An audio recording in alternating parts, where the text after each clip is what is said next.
নেপাল ঢোকার পর থেকে ধুলোর মধ্যেই সাইকেল চালিয়ে যাচ্ছি। না আছে কোনো ফিলিংস, না আছে কোনো ভিউ। কিন্তু ওই যে প্রতিজ্ঞা করেছি, সাইকেল চালিয়ে হোক, কাঁধে নিয়ে হোক, যে করে হোক আমি এভারেস্ট বেস ক্যাম্প পৌঁছাবো।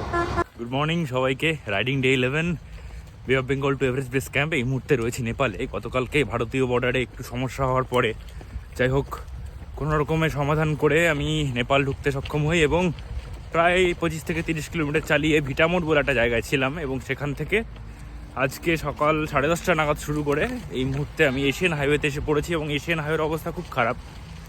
কনস্ট্রাকশন চলছে চারিদিকে, রাস্তা পুরো খুঁড়ে রেখেছে।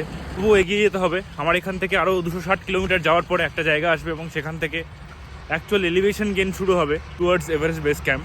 But you know what, I am actually enjoying this. See, এই যে রাস্তা তো হবে পৌঁছানোর